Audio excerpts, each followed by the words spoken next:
आपका रिजल्ट आ गया, तो क्या चेंजेस आए हैं लाइफ में?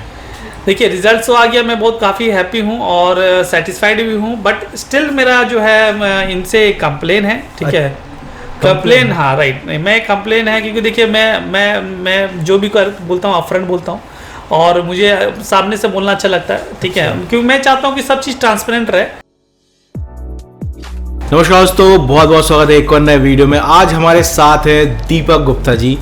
इनका हेयर ट्रांसप्लांटेशन 2020 में हुआ था और आप देख सकते हैं ऑलमोस्ट 6th ग्रेड का एरिया जो इनका अफेक्टेड था। फ्रंटल पार्ट में 3rd ग्रेड के आसपास तो बाल ही नहीं थे और पीछे के एरिया में क्राउन में भी आपको थिनिंग दिख रहा होगा और बीच में भी थिनिंग थी। तो ओवरऑल 4000 के आसपास जो है इनको ग्राफ्ट जो है प्लानिंग किया गया था। वर्तमान समय आप रिजल्ट देख सकते हैं, पूरी तरीके से जो भरा भरा सर है, प्रॉपर हर तरीके से जो है इनकी मांग हो जाता है। जिस तरह भी इनको पार्टीशन करना है पार्टीशन भी हो जाता है। तो आइए जानते हैं दीपक भाई से कि उनका क्या एक्सपीरियंस रहा है हेयर ट्रांसप्लांटेशन में, कोलकाता के न्यू रूट ब्रांच में किस तरीके का उनका हेयर ट्रांसप्लांट हुआ है और वो सेटिस्फाइड है या नहीं है। इनके बारे में सबसे पहले मैं बता देना चाहूँगा आपको कि जितने भी बड़े बड़े मोटिवेशनल स्पीकर्स हैं आपको यूट्यूब पर दिखते हैं या फिर जो भी इंडिया में आपको दिखते हैं, उनके इवेंट्स को ऑर्गेनाइज ये करते हैं, ठीक है ना। तो सबका नाम बताना तो संभव नहीं है, तो आप ये समझ लो जितने ही बड़े बड़े आपको दिखते हैं यूट्यूब में बड़े बड़े मोटिवेशनल स्पीकर, उनका इवेंट ऑर्गेनाइज ये करते हैं और खुद भी ये अपने आप में मोटिवेशनल स्पीकर हैं। डेफिनेटली पब्लिक को फेस करते हैं, ऑडियंस को फेस करते हैं। तो फिजिकल अपीयरेंस में बाल झड़ जाने के कारण कितनी प्रॉब्लम इनको आती होगी वो आप और हमसे ज़्यादा अच्छा कोई और समझ नहीं सकता। तो दीपक सर से मिलते हैं। दीपक जी, बहुत बहुत स्वागत है आपका। धन्यवाद। तो हमारे दर्शकों को बताइए, हेयर ट्रांसप्लांटेशन में जैसे आपने बताया कि आप मतलब एक पब्लिक फेस करना पड़ता है आपको, मोटिवेशनल आप स्पीकर भी रहे हैं और हैं भी, और हेयर ट्रांसप्लांटेशन पहले आपको क्या क्या प्रॉब्लम्स आती थी जब आपने हेयर ट्रांसप्लांट नहीं कराया था? बाल सामने से आपके फ्रंटल पार्ट पूरा जल गया था, हेयरलाइन नहीं थी, तो क्या प्रॉब्लम्स आपको आती थी? जब शुरू में जब मेरे हेयर फॉल्स हो रहे थे तो मुझे उतनी कोई ज़्यादा प्रॉब्लम हो नहीं रही थी, तो मुझ में वो क्योंकि वो नोटिसेबल चेंजेस भी नहीं दिख रहा था। बट जब धीरे धीरे समय बीतने के अनुसार जब हेयर लाइंस मेरे रिसीड होने शुरू हो गए, पीछे की तरफ जाने लगे, तब मुझे थोड़ा सी समस्या क्रिएट होने लगी। तब मतलब पहले जिस तरह से रिस्पांस मिलता था, पब्लिक रिस्पांस मिलता था, लोगों के बीच में जब रहता था, जो अट्रैक्शन रहता था, जो चार्म रहता था, वो चार्म दिख नहीं रहा था। लेकिन मोटिवेशनल स्पीकर्स तो अपनी पर्सनालिटी बेसिकली उसके बात करने का तरीका, उसका चार्म तो वहाँ रहता है। नहीं, वो मैं स्टार्टिंग की बात कर रहा हूँ। मोटिवेशनल स्पीकर का तो मेरा लाइफ का एक कड़ी है, मेरा पार्ट है, जो कि मैं उस रोल में था। बट जब मैं स्टार्टिंग में जब मेरे हेयर लाइंस पीछे की तरफ रिसीड होने लगे, जब पीछे जाने लगे, तब मेरे साथ जो मेरे साथ फीलिंग्स होने लगी, जो मुझे फील होने लगा, मैं कि उस तरह से मैं देख रहा था, जो अट्रैक्शन मिलता था, जो रिस्पॉन्स मिलता था, जो पब्लिक जो मुझे सपोर्ट मिलता था, जो लोग मुझे देख के मतलब एक बोलते थे कि आपके काफ़ी अच्छा लुक है, वो चीज़ें, वो जो चार्म थी जो लोगों की नज़र में दिखता था, वो कहीं ना कहीं मिसिंग था। उससे आपको ऐसा लगता है कि आपका जो बाकी स्किल्स हैं उससे वो भी अफेक्ट हो रहा था? एक हेजिटेशन पब्लिक फेस करने में बाकी स्किल्स पे भी अफेक्ट पड़ रहा था ये इस चीज़ से? वो तो ऑब्वियस ही बात है। जब ये प्रॉब्लम जब शुरू में तो उतनी नहीं थी, बट धीरे धीरे जैसे जैसे बाल मेरे जैसे जैसे झड़ने लगे और जैसे जैसे बाल्डनेस बढ़ने लगा, ये तो समस्या होने लगी। कॉन्फिडेंस लेवल डाउन हो गया लोगों के बीच में, मतलब मैं उतना कॉन्फिडेंट और इजी नहीं फील कर पा रहा था, ठीक है। और जो एक जो मतलब एक बात होती है ना, जब एक आदमी जब फुल फ्लेज में, फुल स्ट्रेंथ में, फुल लुक में होता है, तो उसकी एक अलग बात होती है और उसमें इंसान के अंदर एक अलग कॉन्फिडेंस आता है और वो इंसान सोचता है, वो इंसान जानता है कि ठीक है, किसी भी तरह की बातें होंगी, कोई भी प्रॉब्लम होगा, मैं हैंडल कर लूँगा ईजिली, क्योंकि वो आपके अंदर रहती है कि चलो मेरे अंदर कोई प्रॉब्लम नहीं है, कमी नहीं है, ठीक है, लोग मुझे देख रहे हैं, लोग मुझे लाइक कर रहे हैं, लोग मुझे पसंद कर रहे हैं। और मैं अगर पर्सनैलिटी और लुक अगर सामने वाला इंसान का अच्छा होता है, तो अगर आप कुछ भी बोलते हैं तो वो कन्विंसिंग होता है लोगों के लिए, लोग ईजिली कन्विंस हो जाते हैं उससे। तो वो चीज़ें कहीं ना कहीं मैं देख रहा था थोड़ी मिसिंग हो रही थी मेरे बालों के कारण। अच्छा, तो और स्टेज में बेसिकली आपको 360 डिग्री ऑडियंस देखती है। मतलब आप ये नहीं कि यहाँ के बाल चढ़ा के यहाँ पे चढ़ा लिए, ऐसा नहीं हो सकता। जैसा कि मैं यूट्यूब में वीडियोस बनाऊँ कि अगर मेरा यहाँ से खाली है तो मेरा यही एंगल दिख रहा है बस कैमरे पे, लेकिन स्टेज पे तो आपको चारों तरफ से लोग देख रहे हैं, राइट, ठीक है ना। तो उसमें तो मेरे ख्याल से आप जब थोड़ा मुड़ते होंगे साइड, आपको मेरा क्राउन भी दिख रहा है, यहाँ से ये भी दिख रहा होगा, ऐसा आपको लगता होगा थोड़ा बहुत? हाँ, चीज़ें ऐसी होती थी बैक ऑफ द माइंड के सामने से, तो क्योंकि फोकस किसी और चीज़ें पर रहती है कि जब आप एज ए स्पीकर जब आप स्टेज पे बोल रहे होते हैं तो आपका फोकस पूरा आपके कम्युनिकेशन में रहता है। बट यहाँ बैक ऑफ द माइंड में बोलूँगा, कहीं ना कहीं ये बातें तो रहती हैं, ठीक है, क्योंकि ऑब्वियसली बात है कि लोग पर्सनैलिटी और लुक देखकर भी काफ़ी लोग आपको जज करते हैं, ठीक है। तो मतलब फिजिकल लुक भी आपका बहुत कुछ कह देता है, ठीक है। बॉडी लैंग्वेज जो बोलते हैं वो बॉडी लैंग्वेज बहुत कुछ कह देता है, खासकर मोटिवेशनल या पब्लिक स्पीकर के मामले में। तो बहुत कुछ चीज़ें नहीं बोलनी होती जो कि बॉडी रिफ्लेक्ट कर देता है, ठीक है। तो आप जैसे आप हेल्थ की बात कर रहे हो, तो कहीं ना कहीं मान लीजिए आपका हेयर फॉल हो रहा था, कहीं ना कहीं आप हेल्थ वाइज अफेक्टेड हो, जो कि जो कॉमन पब्लिक जो है वो समझ सकती है कि, तो वो चीज़ें आप कन्विंस नहीं कर पाओगे सामने वाले को। आप किसी को कोई प्रोडक्ट रेफर कर रहे हो जिसमें हेल्थ किससे रिलेटेड कुछ इश्यूज आ रहे हैं, ठीक है, और आप खुद मतलब अनफिट टाइप के लग रहे हो, तो वहाँ पे आप चीज़ें बोलोगे तो वो प्रॉमिसिंग नहीं होगा, लोग उसे ले नहीं पाएंगे। तो मेरे केस में भी ऐसा ही कुछ हो रहा था कि मैं जो कमांड गेन करना चाह रहा था, कमांड तो मेरे कम्युनिकेशंस में, मेरे बातों में थी ही, पर बट वो जो कन्विंसिंग, जो लोग कन्विंस हो जाएं, एक लोगों को सामने से देख के भी फील होता है कि हाँ ये कन्विंस है, ये अंडरस्टैंड है, ठीक है, और इनको समझ में आ रही चीज़ें, ठीक है, तो वो चीज़ें भी आपको इफेक्ट करती है। तो ऑब्वियसली वो मैटर कहाँ करती है, जब आपकी लुक की बात होती है, तो लुक मैटर। और सबसे पहले भी आप यंग हो, एक एज में पहुंच जाओ तो फिर भी बात की बात है, लेकिन आप बहुत यंग हो उस टाइम पे कहीं ना कहीं सबको लगता है कि यार ये बाल झड़ गया और थोड़ा सा बाल होता सामने ही होता, ये सब चीज़ें लगने लगती होगी। ये बहुत सी ऑब्वियस सी बात है, यंग एज में अगर बाल चले जाते हैं, ठीक है, तो आदमी, हमारी एक प्रॉब्लम है कि हम क्या करते हैं, हम जिस नेचुरल फिनोमिना से जिस तरह से जीते आ रहे हैं, और हमारा जैसे हमारा स्ट्रक्चर है, हर आदमी जवान रहना चाहता है, कोई बूढ़ा नहीं होना चाहता है, कोई नहीं होना चाहता। अगर अचानक कोई आदमी कुछ भी इंडिफरेंट दूसरे से कंपेयर करना शुरू कर देता है, अरे उसमें है मेरे में नहीं है, तो अपने आप में ऐसा लगता है कि अपने आप में वो कमी है, कुछ कमी खल रही होती है, तो वो कमी वो कैसे पूरा किया जाए। तो इस तरह की समस्या, मतलब ऑकवर्ड फीलिंग, इस तरह की जो है अनइजीनेस, अनकंफर्टेबल फील करना, इस तरह की समस्या मेरे साथ भी। चलिए, तो मतलब बेसिकली आप इससे, आपको मतलब एज अ मोटिवेशनल स्पीकर होते हुए भी कहीं ना कहीं इनको ऐसा लगता था कुछ कमी है, और सबसे अच्छी बात है आपका डोनर बहुत ही बढ़िया है। तो मेरे ख्याल से आप हेयर ट्रांसप्लांटेशन का अगर आपको उतना अच्छा उस टाइम पे नॉलेज होता, तो या है उस टाइम पे होता, मतलब क्या अगर होगा भी तो आपको ये तो पता ही होगा कि आपका डोनर बहुत ही बढ़िया है, और आपको एक सर्जरी का लेने आपका सब कुछ बदल सकता है। ये चीज़ आपके माइंड में था क्या? नहीं, डोनर के बारे में मुझे पता नहीं था डोनर क्या है, ठीक है। एक्चुअली हेयर जो है ट्रांसप्लांट वो डोनर से लेके ही हम लोग जो है हेयर जहाँ पे बाल्डनेस है उसमें ट्रांसप्लांट करते हैं, ठीक है। ये सारी जानकारी मुझे थी नहीं। अच्छा। तो मैं धीरे धीरे मैंने चीज़ों को एक्सप्लोर करना शुरू किया, क्योंकि मैं किसी न किसी तरह का सॉल्यूशन चाह रहा था। ऐसा नहीं है, मैंने काफ़ी चीज़ें ट्राई करी, मेडिसिन ट्राई किए, ठीक है, बाकी बहुत सारे ट्रीटमेंट्स ट्राई किए हैं, ठीक है। इवन मैंने PRP भी लिया कुछ दिनों तक ताकि कुछ रिजल्ट दिखे, बट मुझे वो प्रॉमिसिंग रिजल्ट नहीं मिल रहा था, ठीक है। और काफ़ी फ्रंट में तो आपका पूरा चिकना हो चुका था, वहाँ पर ट्रांसप्लांट ही होता, तो वहाँ पर ट्रांसप्लांट ही होता, तो ये मुझे बाद में जाकर पता चला ट्रांसप्लांट ही होता। और अल्टीमेटली मैं एक समय के बाद मैं डिसीजन ले नहीं पा रहा था कि मैं करूँ कि ना करूँ। मन में थोड़ा सा कन्फ्यूजन था, मतभेद था, ठीक है, थोड़ा सा डर सा बना हुआ था, क्या होगा क्या नहीं होगा, ठीक है, क्योंकि सर्जरी नाम आप वर्ड एक अपने आप में, मतलब सर्जरी तो मतलब ट्रांसप्लांट, हेयर ट्रांसप्लांट सर्जरी, तो फिर सर्जरी के नाम से मुझे थोड़ा सा मन में भी ये भाव था कि मतलब जाना सही होगा कि नहीं होगा। फिर एनीवे मैंने इसके ऊपर रिसर्च की। ऑब्वियस सी बात है कि बोलते हैं कि अगर आपके पास सही ज्ञान, इन्फॉर्मेशन और नॉलेज हो तो आप अपने राह पे सही पहुंच जाते हैं, ठीक है। बिल्कुल। तो अगर किसी चीज़ को पूरी शिद्दत से चाहो तो पूरी कायनात तुम्हें उसे मिलाने में जुट जाती है। हाँ। तो बस उसी कायनात की तलाश में मेरे साथ भी ऐसा ही हुआ कि कायनात तो मुझे भी चाहिए था। अच्छा, कि तो आपको कायनात मिल गया। तो मैं ये मानूंगा कि हाँ, मुझे जिस चीज़ की तलाश थी मैंने उसके लिए काफ़ी अपना जो है समय दिया, मैंने तलाश किया और मेरी खोज सफल हुई। मैंने ऐसा नहीं, मैंने काफ़ी सारे मतलब यूट्यूब चैनल्स देखे हैं, ठीक है, काफ़ी सारे वेबसाइट्स पे गया, काफ़ी ऑनलाइन गूगल सर्च किया, फिर अचानक मुझे आपका चैनल दिखा, ठीक है, तनु दादा जी का चैनल दिखा और काफ़ी इम्प्रेस हुआ मैं आपके चैनल देख के। इनफैक्ट मैं बोलूँगा आपका ही वो चैनल था जो मैंने पहले देखा। एक्चुअली मैं आपको बताऊं, YouTube पे जो भी आप वीडियोस देखते हो वो सब मैंने ही शुरू किया और आज ये पूरा ट्रेंड चल रहा है पूरे वर्ल्ड में, मैंने ही शुरू किया। ये मैं मानूंगा क्योंकि मैं आपको बता रहा हूँ, मैंने ट्रांसप्लांट तो अभी रिसेंटली 2 साल मतलब 1.5 साल हुआ है हार्डली मेरे, बट मैं फॉलो कर रहा हूँ हेयर ट्रांसप्लांट को लगभग 5 साल से भी ऊपर से। मैं देख रहा हूँ, मतलब सोच रहा हूँ इस साल कराऊंगा, इस बार करा लूंगा।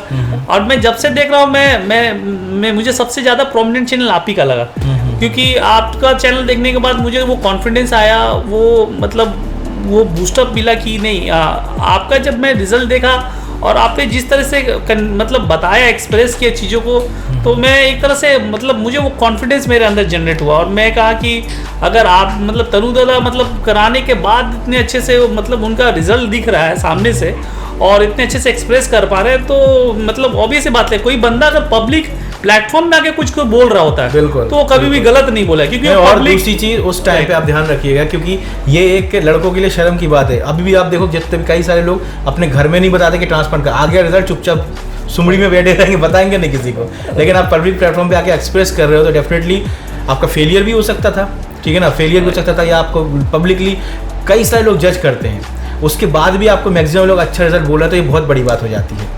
राइट सर, देखिए ये सारे क्रेडिट मैं आपको दूंगा, क्योंकि अल्टीमेटली जब आप इतना बोर्ड लोग के सामने से जो बता पा रहे हैं, इतने लोगों को मास लेवल पर लोगों को मतलब अवेयर कर रहे हैं, ये अपने आप में बहुत बड़ी उपलब्धि है और आपने बहुत बड़ा अचीवमेंट ये हासिल किया है। मैं इसके लिए आपको बधाई भी देना चाहता हूँ, आपको और आपके चैनल को। और आपने सोशल लेवल पे भी, और मतलब खासकर जो लोग मतलब ये हेयर प्रॉब्लम से मैं आपको क्या बताऊँ कि लोग मेंटली डिप्रेस भी हो जाते हैं, ठीक है, और डिप्रेशन में चले जाते हैं, तो उनको बांटने का जो काम आपने जो किया वो सबसे बहुत मेरा मकसद सर ऐसा है कि मैं ये नहीं बोलता हूँ कि भाई आप hair transplant is the only solution. भाई बिना बालों के भी आप अपने आप को मोटिवेट रखो, ठीक है ना। हेयर ट्रांसप्लांटेशन एक मेडिकल प्रोसीजर है, आगे कुछ भी हो सकता है, but you know physical appearance पे अपने कॉन्फिडेंस को बिल्डअप मत रखो, बाकी एस्पेक्ट्स पर्सनालिटी उसको भी देखो। आप जैसे एक मोटिवेशनल स्पीकर हो, आपके पास बाल हो ना हो, लेकिन आप इतने समय से मोटिवेट कर तो रहे हो। जरूरी नहीं कि लाइफ में सब कुछ थम गया हो आपकी लाइफ में, ठीक है, लेकिन एक ऑप्शन है तो आपने करा लिया, है ना। तो चलिए, हेयर ट्रांसप्लांटेशन तो आपने करा लिया, हेयर ट्रांसप्लांटेशन के बाद कुछ ऐसा आपको कॉम्प्लिकेशन वगैरह महसूस हुआ क्या, कुछ दिक्कत आई आपको? नहीं, मुझे ऐसे क्यों दिक्कत नहीं है, क्योंकि मैं हेयर ट्रांसप्लांट कराने से पहले मैं काफ़ी अवेयर रहा, मैंने काफ़ी इन्फॉर्मेशन कलेक्ट किया।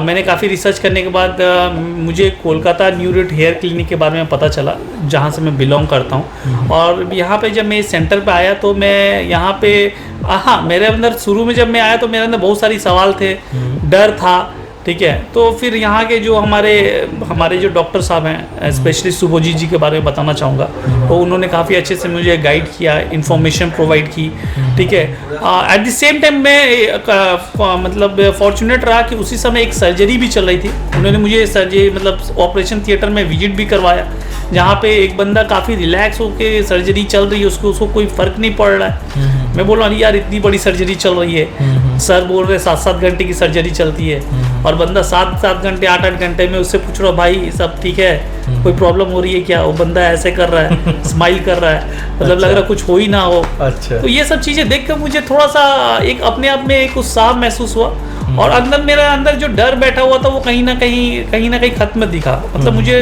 लगा कि अगर अगला का जो ऑरा है वो आपको बहुत कंफर्टेबल, अगर वो बंदा कर सकता है, उसको कोई प्रॉब्लम नहीं हो रहा, तो मेरे लिए भी कोई दिक्कत की बात नहीं है। कंफर्टेबली होकर आराम से 7 घंटे 8 घंटे बस हमें लेटना और सारे काम डॉक्टर्स कर रहे हैं, और आपको पिंच पर भी आपको पता नहीं चलेगा। और मुझे भी कोई ऐसा कोई थोड़ा बहुत तो मेरे ख्याल से एनेस्थीसिया एग्जैक्टली एनेस्थीसिया देने के समय थोड़ा सा वो जो नॉर्मल जो सुई पिंचिंग होता है वो बहुत नॉर्मल है, उसमें भी मतलब मुझे लगा तो, बट ऐसा कुछ नहीं था, वो बस थोड़ा मतलब वो जो 5-7 मिनट के लिए 10 मिनट के लिए था। बाकी पूरा सर्जरी मैं बोलूँ कि बहुत कंफर्टेबली मेरा हुआ, और मुझे पूरा 8 घंटे की सर्जरी पता ही नहीं चला, ठीक है। उसके बाद मैं सर्जरी में उठा और नॉर्मल, उसके बाद तो उन्होंने मेरे को हर चीज़ बता दिया, क्या करने हैं, क्या स्टेप्स लेने हैं, क्या प्रिकॉशंस लेने हैं, और क्या क्या करना चाहिए आपको, और मेडिसिन भी मेरे चल रहे थे, तो सब नॉर्मल था। अभी जो आपको रिजल्ट आ गया तो क्या चेंजेस आए हैं लाइफ में? देखिए रिजल्ट तो आ गया, मैं बहुत काफ़ी हैप्पी हूँ और सेटिस्फाइड भी हूँ, बट स्टिल मेरा जो है इनसे कंप्लेन है, ठीक है। कंप्लेन, हाँ राइट, मैं कंप्लेन है क्योंकि देखिए मैं जो भी बोलता हूँ अपफ्रंट बोलता हूँ, और मुझे सामने से बोलना अच्छा लगता है, ठीक है, क्योंकि मैं चाहता हूँ कि सब चीज़ ट्रांसपेरेंट रहे, लोग जाने, ठीक है। तो मेरे 6 लेवल की बाल्डनेस थी, ठीक है, थोड़ा सा थिनिंग बीच में था, 6 ग्रेड बाल्डनेस थी मेरे, तो अराउंड 4000 समथिंग उन्होंने ट्रांसप्लांट मेरा किया था। स्टिल मेरा ये जो सेंट्रल पोर्शन है, ठीक है, ये पोर्शन मेरा जो है ना, उन्होंने कहा कि वो PRP देंगे, ठीक हो जाएगा, कवर हो जाएगा, या फिर लेटर अगर ऐसा लगेगा तो हम आपका सर्जरी करेंगे। बट देखिए मेरा तो ये मतलब अभी 1.5 साल होने जा रहा है, उन्होंने मैं काफ़ी बोल रहा हूँ सर इसका सर्जरी ही कर दीजिए। तो अभी कुछ मतलब क्या करना है क्या नहीं, मुझे इसका डिसीजन नहीं दे पाता कि ये आपने अभी पहले भी बोला था, मैंने डॉक्टर साहब से बात किया था इस बारे में। एक्चुअल में क्या है कि आपके वहाँ पे एग्जिस्टिंग हेयर्स हैं दोस्तों। यहाँ पे क्या होता है कि इनके एक्चुअल में एग्जिस्टिंग हेयर्स हैं और इनका डोनर एरिया अभी भी अच्छा है कि अभी भी ट्रांसप्लांट किया जा सकता है, लेकिन क्योंकि बाल है वहाँ पे तो उसको जो है मेडिसिन और PRP से डेवलप किया जा रहा है। अभी सर जो है थोड़ा सा डेस्परेट है कि भाई इतना कर दिया, बढ़िया रिजल्ट आया, वहाँ पे भी कर दो रिजल्ट, लेकिन क्लिनिक का अप्रोच ऐसा नहीं है। क्लिनिक का बेसिकली ये है कि जो बाल हैं उनको बचाया जाएगा, अगर उससे रिकवर हो जाता है क्राउन एरिया तो ही आगे ट्रांसप्लांटेशन को आगे बढ़ाया जाएगा। Transplantation is the final solution, उससे पहले जो जो किया जा सकता है वो चीज़ को अप्रोच किया जा रहा है। तो बेसिकली देखिए अभी तो आपकी ठीक है एज, आप एक मिडिल एज में पहुंच चुके हो। कई सारे लोग जो 25 साल के 24 साल के हैं ना, वो लोग भी बहुत डेस्परेट होते हैं। तो एग्जिस्टिंग हेयर्स को लोग बहुत ही नेग्लेक्ट, मतलब क्या बोलते हैं उसको, टेकन फॉर ग्रांटेड ले लेते हैं कि भाई ये बाल है इनको हटाओ यार फिर नए बाल लगा दो। लेकिन आपको पता नहीं, मतलब सर पे तो उतने ही बाल है ना, आप अगर एग्जिस्टिंग हेयर्स को ही फेंक रहे हो तो वो भी तो आपके कमी हो रहा है डेंसिटी। तो बेसिकली ट्रांसप्लांट का सॉल्यूशन आज से 5 साल बाद भी है आपके पास, लेकिन क्लिनिक ने बेसिकली क्या फोकस किया है कि वो एग्जिस्टिंग हेयर्स को बचा के अगर वो डेवलप किया जा सकता है तो आज को अगर वहाँ पे 2000 ग्राफ्ट लगने हैं तो कल को वहाँ पे 1000 ग्राफ्ट में ही वो कवर हो जाएगा, आपका पैसा कम लगेगा और ऊपर से आपके ग्राफ्ट भी बच जाएंगे। तो ये बेसिक प्लानिंग है क्लिनिक की, ठीक है ना। तो आपको ऐसा लग रहा हो कि आप बोल रहे हो ट्रांसप्लांट कर दे और कर नहीं रहे हैं। हाँ, मैं वही बोल रहा था, मैं कर रहा हूँ तो खाली मेडिसिन और PRP चलाए जा रहे हैं और कुछ मेडिसिन चला रहे हैं, बोले कि हम रिकवर करने ट्राई कर रहे हैं। नहीं, वो अगर वो रिकवर ठीक से नहीं होता है तो फिर, हालांकि मैंने देखा काफ़ी पहले से रिकवर है, लेकिन वो उस जगह पे आपको अगर आप भी अगर कराओगे तो हो सकता है, यहाँ से 6 महीने पहले लगाते तो हो सकता है 2000-2500 ग्राफ्ट लगते, लेकिन अभी भी अगर आप कराओगे तो वहाँ पे हो सकता है 1500 ग्राफ्ट में वो कवर हो जाए, ठीक है ना। और फ्यूचर में वो एग्जिस्टिंग हेयर्स को बचा के रखने पे आपका, और फ्यूचर में तो ट्रांसप्लांट का ऑप्शन है ही, ठीक है ना। तो ये बताना चाहूँगा मैं आपको कि मतलब पूछना चाहूँगा कि आपके ट्रांसप्लांटेशन और लाइफ में जो पब्लिक स्पीकिंग है या जो भी इसमें आपका बेसिकली क्या चेंजेस आए हैं। देखिए पहले चेंजेस तो सबसे ये आया है कि मैं पहले से ज़्यादा बूस्टअप हो चुका हूँ, कॉन्फिडेंट हो चुका हूँ, ठीक है, और पॉजिटिव हो चुका हूँ। और पॉजिटिव में तो पहले भी था, बट अभी जो पॉजिटिविटी के जो लेवल है वो थोड़ा बढ़ गया है। बोलते हैं ना कि एक इंसान का फ़र्क जो ना एक आधे इंच का मतलब तना हुआ सीना ही बता देता है। आप ऐसे झुक के चलो और एक ऐसे चल के चलो, तो एक फ़र्क क्रिएट हो जाता है। तो वो फ़र्क, वो जो छोटी सी डिफरेंस है जो कि सामने से दिखती नहीं है, जब वो अंदर से सेल्फ आती है वो थोड़ी सी ऐसे हो जाती है ना, तो थोड़ा सा बात अलग हो जाती है, थोड़ा चीज़ें थोड़ा खिल जाती है। तो बस वही है, थोड़ा वो चीज़ें खिल गई है। अच्छा, वो चेंजेस आए हैं, फेस करने में आपको अच्छा लगता होगा, अब लोग, हाँ, वो चेंजेस आए हैं। अभी वो चार मुझे अब वापस दिख रहा है कि लोग अब पहले से तो उसी तरह से वो अट्रैक्शन दिखते हैं लोगों के। मैं बिफोर आफ्टर की बताऊं, उस तरह से कन्विंसिंग। हाँ दोस्तों, आप देख सकते हैं बिफोर की पिक्चर ऐसी और अभी देखिए सर पूरी तरीके से मतलब 10 साल कम हो गए आपके, तो पूरे 10 साल कम हो गए ऐसा लग रहा है। और सबसे बढ़िया चीज़ आपका डोनर बहुत ज़बरदस्त है, बहुत ज़बरदस्त है, इसीलिए आपका इतना बेहतरीन रिजल्ट आया हुआ है। और अभी भी आपका डोनर इतना है कि इसमें से अभी भी मेरे को लगता है 3000 के आसपास ग्राफ्ट इजीली निकल जाएंगे। चलिए ठीक है, अच्छी बात है, ठीक है। तो अच्छी बात है कि अच्छा, हाँ, और बेटर रिजल्ट्स के लिए अगर मान लीजिए फ्यूचर में आपने जैसे बताया कि अभी PRP सर कर रहे हैं, तो अगर फ्यूचर में ऐसा लगेगा तो ग्राफ्ट की काफ़ी अवेलेबल है, तो उससे भी मेरे लिए एक होप है। तो बहुत अच्छा लगा वो जान के। तो फाइनली दीपक जी, आप हमारे सब्सक्राइबर मित्रों को क्या बताना चाहेंगे हेयर ट्रांसप्लांटेशन के बारे में? क्या उनको कराना चाहिए या नहीं कराना चाहिए? क्योंकि बहुत ज़्यादा लोगों में बहुत सारे इन्फेक्शन के साइड इफेक्ट्स भी हुए हैं अभी के समय में कई सारे क्लिनिक्स में। तो इस सिचुएशन में आप क्या कहना चाहेंगे? हेयर ट्रांसप्लांटेशन के लिए जाएँ, वो हेयर पैच वगैरह, और कोई सरल ऑप्शन के लिए जाएँ? देखिए, जीवन में सबसे ज़्यादा इम्पोर्टेंट खुश रहना, और हर इंसान अपनी खुशी के लिए सब कुछ करता है। तो जहाँ तक हेयर ट्रांसप्लांट की बात है, ठीक है, कोई बड़ा रॉकेट साइंस है नहीं, बहुत बड़ी सिंपल चीज़ें हैं, ठीक है। और अगर आप एक बार मेंटली डिसाइड कर लेते हैं कि मुझे कराना है, या आप अपने जिसको मैं लेके मैं रोज़ मर रहा हूँ, उससे अच्छा कि मैं इसको अगर उसका सोल्यूशन निकाल लूँ, उसके प्रॉब्लम्स अगर मुझे मिल रहे हैं, तो मुझे लगता है उस प्रॉब्लम सोल्यूशन के लिए जाना चाहिए, ठीक है। Ultimate is solution and your happiness. अगर आप उसको लेकर आप थोड़ा तो रिसर्च करते हैं, तो मैं आपको इतना गारंटी दे रहा हूँ, जो चीज़ आप पाना चाहते हैं वो चीज़ ज़रूर से ज़रूर मिलेगी इस कायनात में। यही चीज़ है कि आपको लगे रहना पड़ता है और उस चीज़ों को खोजना पड़ता है। जी बिल्कुल, ये आपने ये चीज़ मतलब कई लोगों से सुना कि भाई घुट के डेली मरने से अच्छा है एक बार करा लो भाई फुर्सत, फुर्सत, उसके बाद ये फालतू में ये चिपकाना वो चिपकाना गॉन लगाना। हाँ, मैंने भी काफ़ी कुछ किया था, बट अभी मुझे लग रहा है कि ये ज़्यादा प्रॉमिसिंग भी है और इफेक्टिव भी है और इमीडिएट आपको रिजल्ट भी दिखेंगे इसको। ठीक ठीक ठीक। तो दोस्तों कैसा लगा दीपक जी का रिजल्ट आप लोग नीचे कमेंट सेक्शन में ज़रूर बताइएगा। आप देख सकते हैं पहले कुछ इस टाइप के दिखते थे और अभी वर्तमान समय ऐसा दिख रहे हैं। ठीक है, क्राउन एरिया में थोड़ा बहुत बचा है, उसको मेडिसिन और पीआरपी से कवर किया जा रहा है। इन फ्यूचर अगर उससे ज़्यादा कवर नहीं होता है तो कुछ ग्राफ्ट्स वहाँ पर भी लगा दिए जाएंगे। वीडियो अच्छा लगा हो तो लाइक कीजिए, शेयर कीजिए और हमारे चैनल को सब्सक्राइब कीजिए। आप भी अगर अपना हेयर ट्रांसफर करना चाहते तो इस नंबर पर कॉल या व्हाट्सएप कर सकते हैं। मिलते हैं एक और नए वीडियो में, तब तक के लिए बाय, टेक केयर, अपना ख्याल जरूर रखिएगा, बाय।